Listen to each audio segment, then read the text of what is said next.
Welcome to Movie Reviews from the Edge by Mark Peterson. Today we're going to cover Black Panther. Marvel's Black Panther, the billion-dollar breakout movie with a predominantly black cast that has everyone talking about everything from Wakanda Forever to Killmonger, the sexy villain, to Vibranium, the energy that powers this fictional country. I love the movie, but I'm not going to take the typical tact that people do when they do movie reviews. I like to pick apart certain characters, certain themes, and get inside the head of the director and pull out what I think he or she is going for with certain types of character development, foreshadowing, and other techniques to give the characters in the storyline more dimensions. I hate movies with just one dimension that just beats you over the head with a simple theme. I love those characters that are rounded and curved and that have a little bit of good and bad in them to show you what life's real perspective is all about. And that's what I loved about Black Panther. So in this movie review from the Edge, we're going to cover three topics. First, Vibranium is the voice of God. I know that's what you're thinking. Wow, would not have thought about that when I looked at the movie. We're going to delve into that. Second, we're going to answer the question of whether or not Killmonger is truly a villain. And then finally, we are going to delve down into the question of why did Killmonger have to die? I'm going to give you a hint. Thelma and Louise. Let's jump in. To me, Vibranium is symbolic for the energy that created the universe. When God said, "Let there be light," what he was really doing, he or she, I don't know if God's a he or she or an it, but I'm going to play reference by calling it he or she. When he spoke existence into being, it was not the act of light that it was initially created, but it was the voice, the vibration, the initial energy of the universe, the art of speaking that created the universe. Sound or vibrations is energy. Energy produces light. So the speaking for God, the vibration of God, was the energy that shook the vibration, that created the molecules, the molecular combinations that brought on existence. So vibranium is the voice of God. It is the residue left from the creation of the universe, the Big Bang, which is why the character said this rock fell to the earth with special powers. Now, this is why you're going to see in Infinity Wars why the war is going to be fought in Wakanda, because the voice of God, an Infinity Stone, must be what vibranium is. The residue from the creation of the universe. So a reinterpretation of Genesis could be God said, "Let there be sound," and from the sound will come energy or light. The more powerful the sound, the greater the impact of the wave. You see that all throughout of traditional religious texts where sound weapons are used to destroy walls and mountains. And so the ram's horn, which again gets into a lot of astrology and throughout the Bible, is used to magnify the sound that brings down walls and mountains for a lot of the biblical characters, which is symbolic of the recreation of the sound, the energy that exploded the Big Bang into existence. Now, Nikola Tesla knew that sound was the key to existence. He theorized that if he could match frequencies He could create earthquakes. He could even lift megalithic rocks and create monuments like the pyramids. It is told that he created a spot earthquake in the hotel where he died and broke the machine and had the earthquake trembling the block until he finally was able to turn it off. So vibranium is the key, and I think that's what the director was trying to give us, a sense of the vibration, and those who are closest to the vibration, to the vibranium, they have an enhanced life. Now, again, think about it from a biblical perspective. The closer you are to God, the more your spirit is supposed to be elevated. The closer you are to vibranium, the more enhanced your life is. So it is like you see in reality, where rocks from the heaven are worshipped and deified, much like you see the stones in Mecca, because they are believed to be the residual effects of the Big Bang. Vibranium, the key to enhanced life. Those who are born closest to it, to that energy, to that vibration, are affected. They are changed. Their frequencies are different, and therefore they are enhanced. The further you are away from the vibranium, the less you are enhanced, the less you vibrate. Now, think about this. When Nikola initiated his first challenge ceremony, the director intentionally shows you all the tribes who celebrate the ceremony by showing them vibrating. They gyrate their shoulders up and down in motion, in unison, to show you that they are vibrating. Contrast that to when Nikola had to take on Killmonger. Was that represented again? No. They just initiated the challenge ceremony without the vibrating effect, which meant Nikola and Killmonger were not as close than the first ceremony because of Killmonger. Killmonger was born of Wakanda, but he was not born in Wakanda, and so being away from the source made him vibrate differently than the other citizens of Wakanda.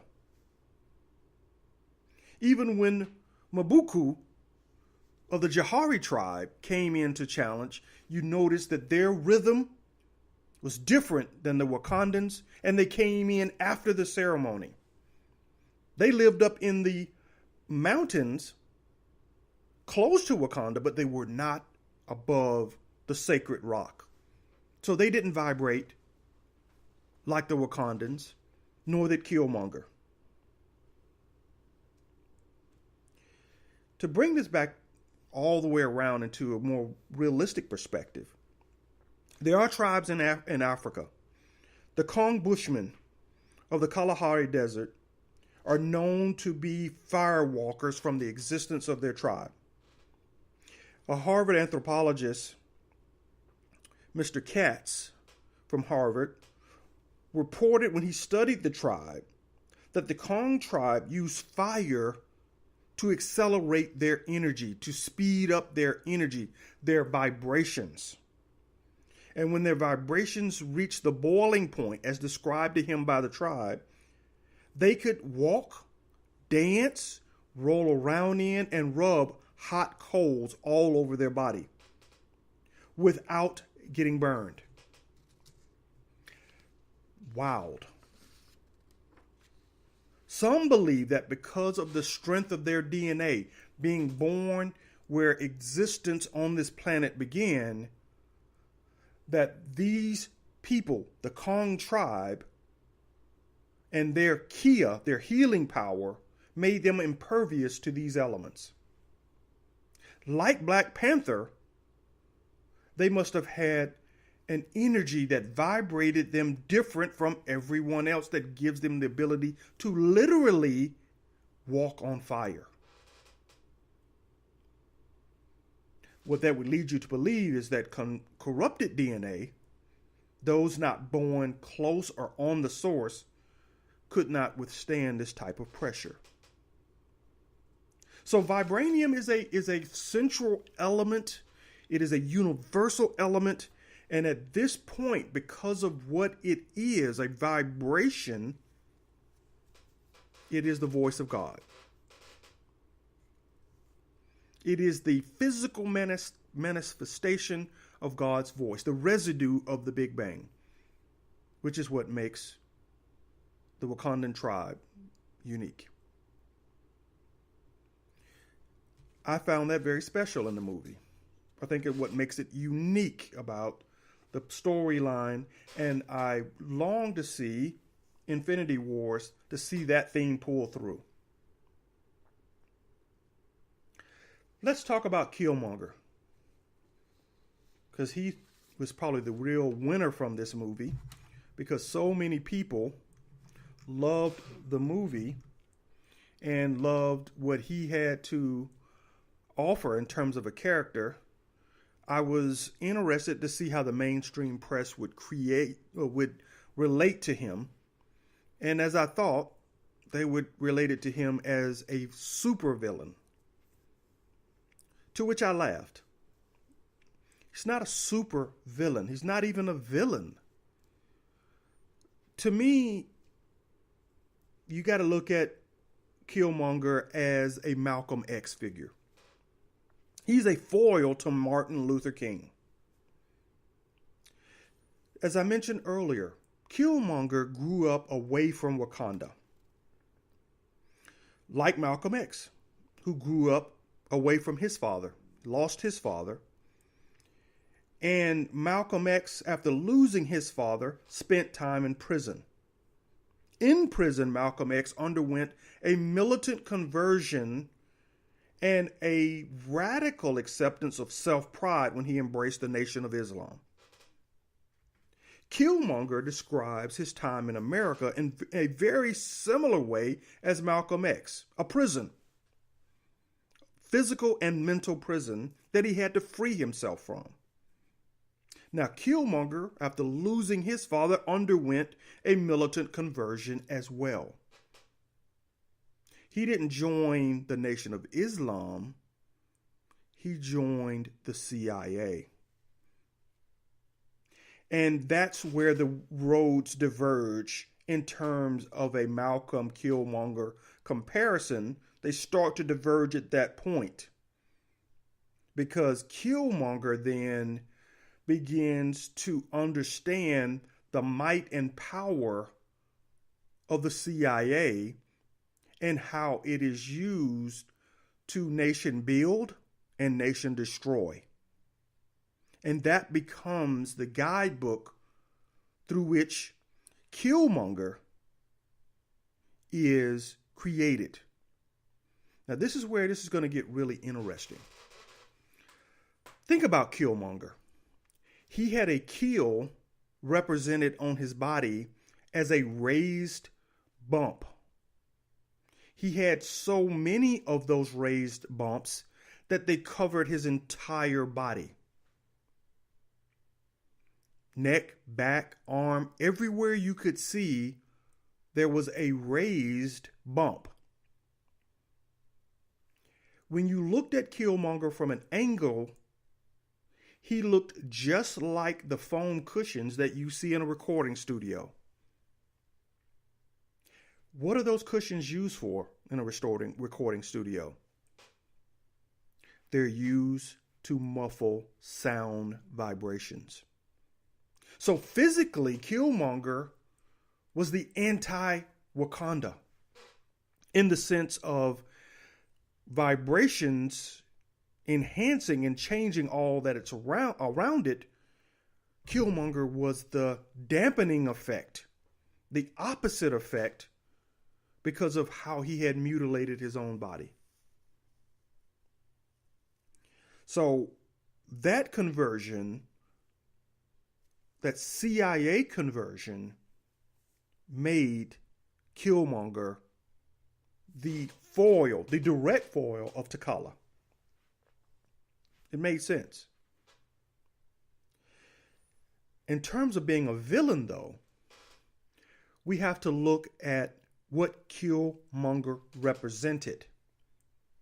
Killmonger's ascension to the throne was one built on avenging the atrocities that had been perpetrated on the African people and remaking the world in the image of those who had the technical superiority, which were the Wakandans. From whatever perspective you're looking at that from, you have to put it in the context of other leaders who drew the same conclusion when looking at their own circumstances. Christopher Columbus. Did he see that he had a technical advantage over the natives when he landed? Yes.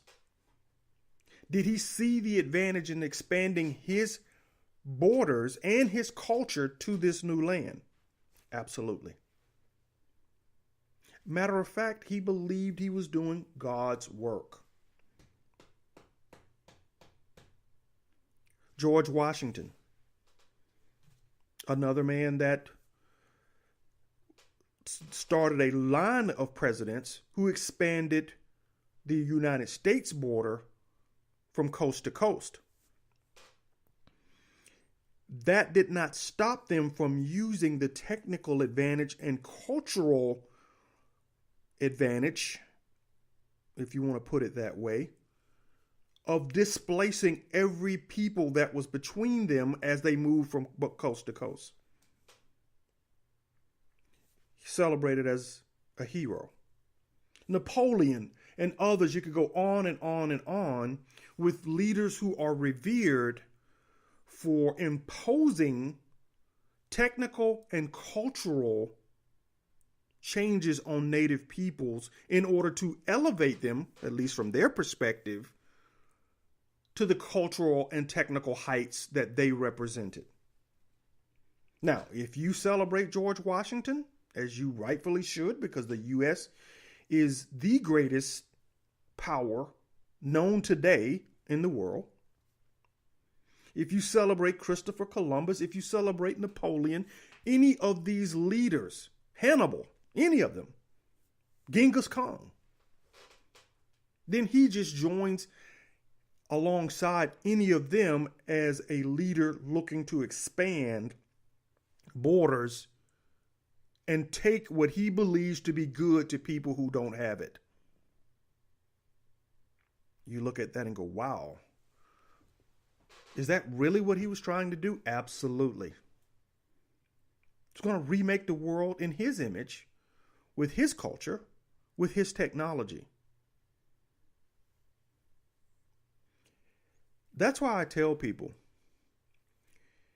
if you're with CSETI or you're with the search for extraterrestrial life, and you think that there is a possibility that extraterrestrials are going to come here and help us, you need to put that into perspective. Help from an extraterrestrial will look like a threat to us, regardless of their intentions. Irregardless of their intentions. Why? No superior, technically superior race is going to yield culturally in order to help that lesser technically advanced race to come up to their level. They're not going to do that. They're going to require that you elevate culturally and technically in order to receive their assistance, and that is going to be perceived as a threat. And so, whatever perspective you're looking at the world, when you put Killmonger into the context of the leaders that I've just described, he cannot be a villain. At best, he's just a foil. A foil for T'Challa, and T'Challa only. Now, why did he have to die? Well, Killmonger had to die. Probably people look thinking about that saying, well, Mark, did he really? I think so. If you saw Thelma and Louise, you probably asked the same question. And for those who asked that question, you didn't get the movie Thelma and Louise. For those who don't know it, please go watch it. Thelma and Louise is a terrific movie. I'm not going to do a review of it here, but I'll give you a quick synopsis. Two women living a life that they didn't know was oppressive until they went on a quote-unquote girls' weekend. One ends up killing a man because he was attempting to rape her. She had been abused earlier in her life, and that action of her being put in that situation again, or her friend being put into that situation, triggered her, and she reacted. The other woman became sexually free when meeting up with a young Brad Pitt.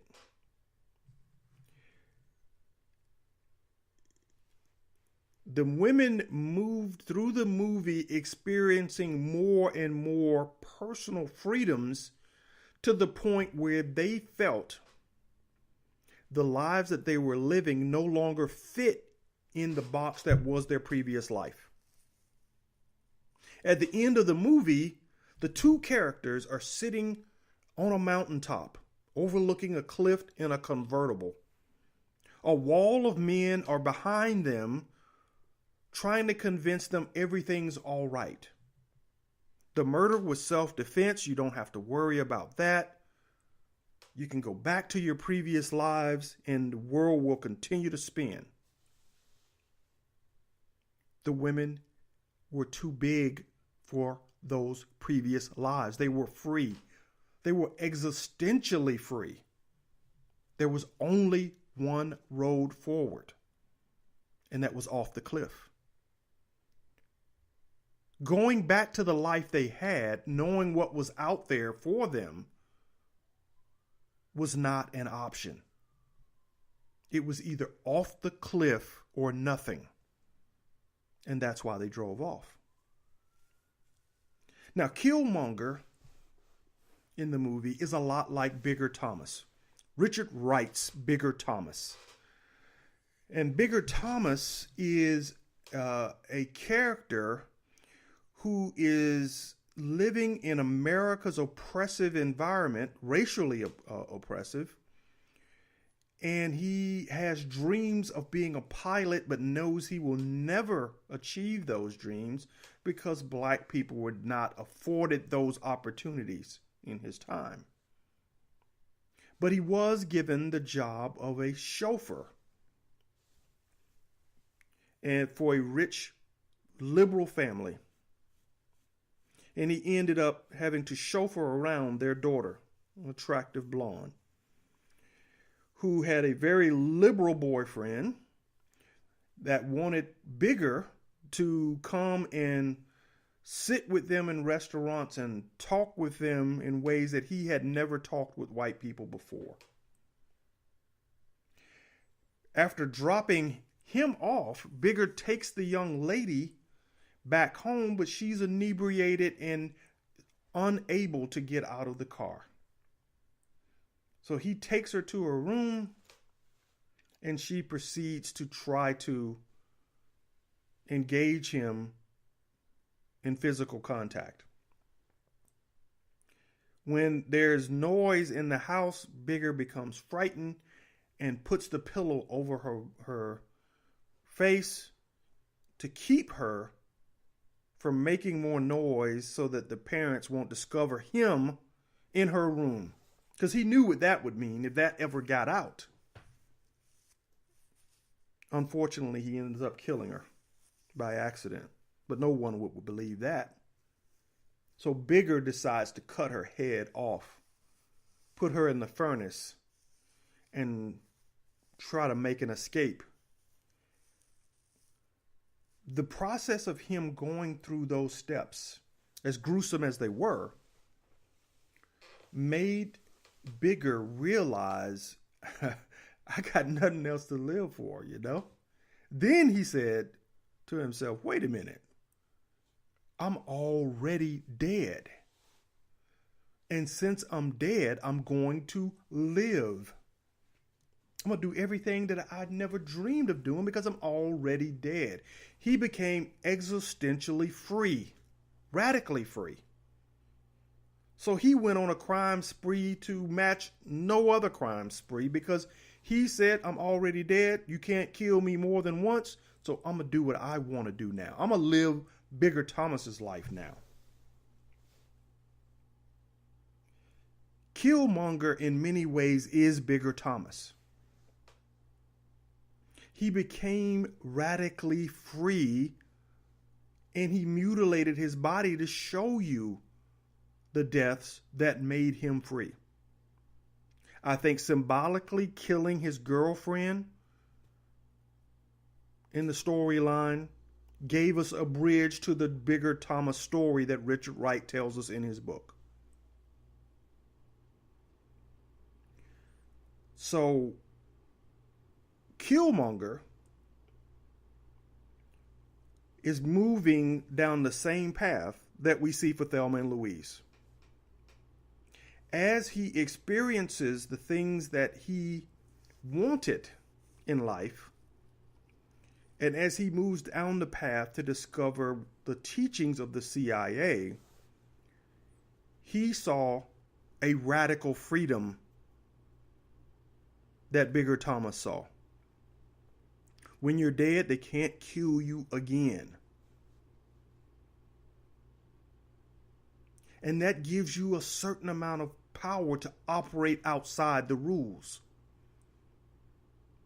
And there are a lot of philosophers and great writers, Camus, Tolstoy, a lot of them that talk about this existentialism. I didn't get it until I read Richard Wright's work. There has to me, in my mind, a triggering event that puts you over that edge to say, existence, laws have no hold on me. I can operate beyond men, beyond law, beyond any sort of barrier. Killmonger went through that process. Bigger Thomas went through that process.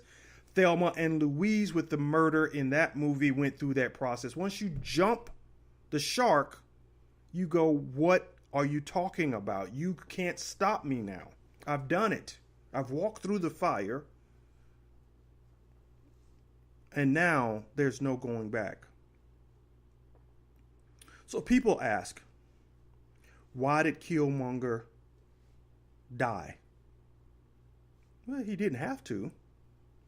T'Challa gave him the option to live. Said, we can still save you. They could put the vibranium inside of him the way they did a CIA agent. But Killmonger refused. He said, like the Africans who refused to be slaves, throw me in the ocean. Because the act of putting the vibranium in him would not only heal him, but it would also make him vibrate like the Wakandans. He saw that as a prison. And he would rather die before he went back to a prison.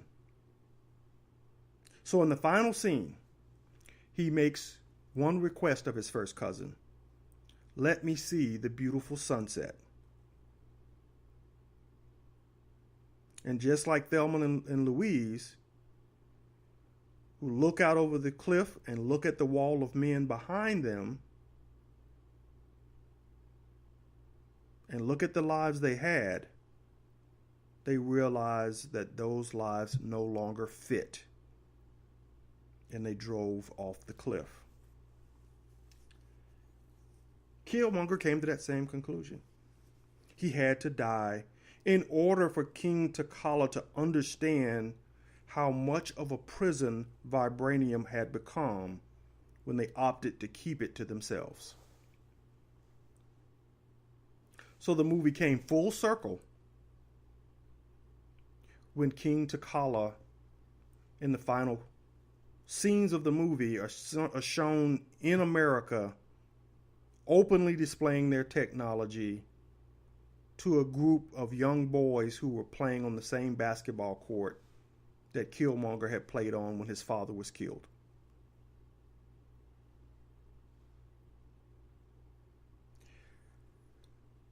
To me, that's why Black Panther was special. Great movies have a way of tying and weaving together themes that you see across other great movies. It's the reason why I love the very first Star Wars, and the reason why I hated the last one.